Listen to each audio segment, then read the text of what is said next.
know your land and know your prey.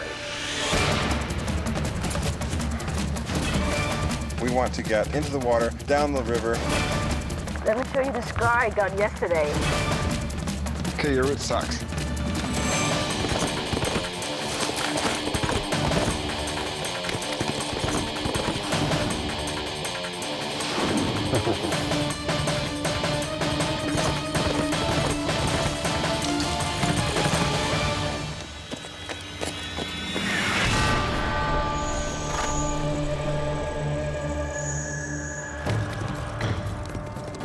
Mantracker is part of an elite group specializing in search and rescue. But there's no rescue to be done here. Today, he pits his skills against two of the Yukon Territory's toughest. Neela and Mike will attempt to elude the Mantracker through the backwoods of their home turf.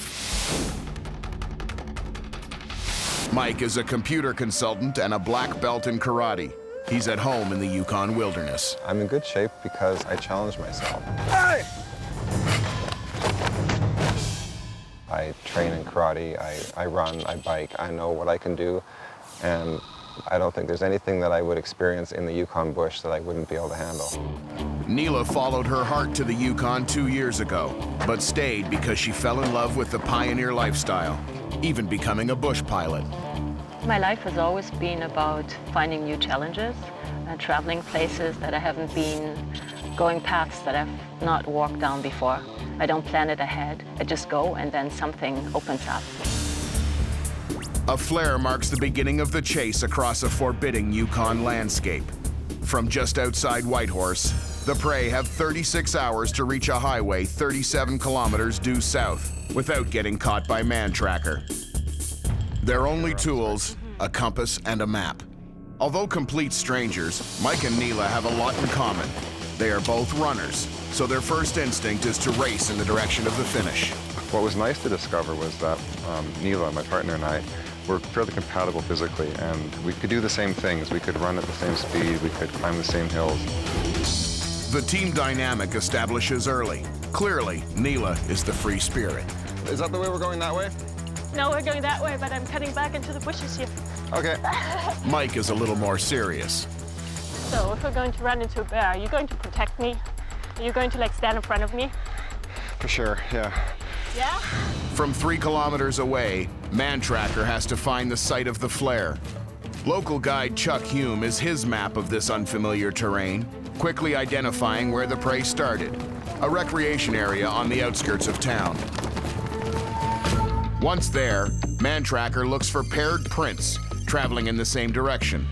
Also the freshest track, evident by its sharp edges. When we first started, there was a lot of trails going everywhere. So to be able to differentiate between everybody else and my prey, it's a big advantage to me. They've got the first sign, but they don't know where the prey are headed, so every clue is crucial. We've been trying to avoid the trail, staying out of the sand, going in the grass. The biggest thing we can do, I guess, is just not leave footprints. But there are other signs Mantracker is following. Displaced stones, crushed vegetation, broken twigs.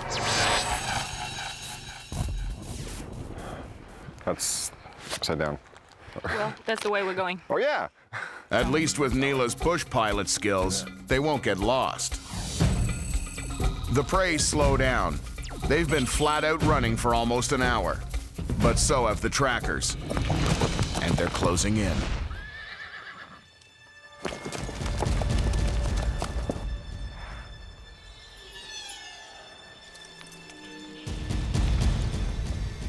I still feel them.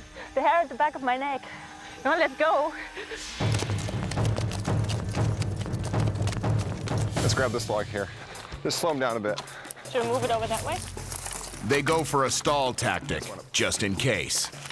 Basically, just cover the... Excellent. There. Very cool. Oh, there's horses. Let's go. There they go.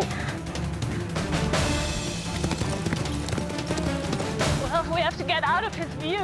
Yeah. Mantracker kicks it into high gear. The roadblock is not an obstacle. but the prey have just enough of a lead to get out of sight and escape up a steep slope.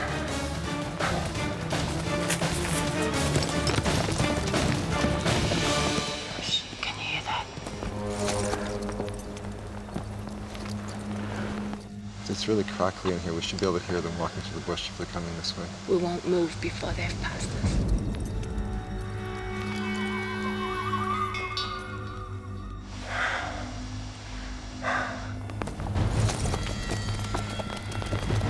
So there was no tracks when we left the trail.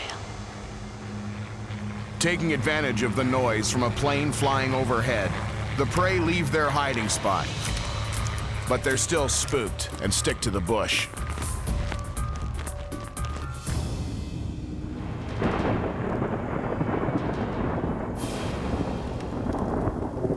Well, the weather changed on us about half an hour ago.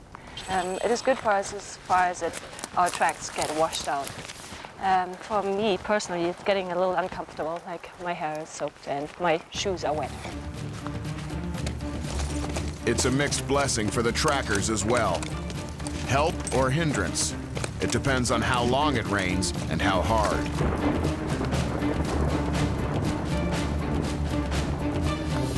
Well, so much for the rain hiding our tracks. As we step on the wet stuff, it brings the dry stuff up to the surface and makes these really bright patches on the ground. So I think we have to stay off the trail. Unfortunately, bushwhacking is a lot more work.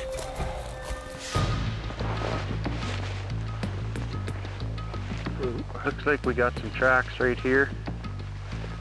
What we have here is a toe kick from a person walking, and what it tells us is the person has walked through here after it has rained. That's why we get the white color in the sand. They've disturbed the top wet layer. So it basically gives us a timeline that we're probably 15 to 20 minutes behind them. A 20-minute lead isn't much when you're being pursued by a horse, especially when the prey aren't running. Mantracker races to close in for the kill. Mike and Neela are oblivious to the danger. But the hunters know their window of opportunity is limited. They have to move fast while the prey are still on the trail.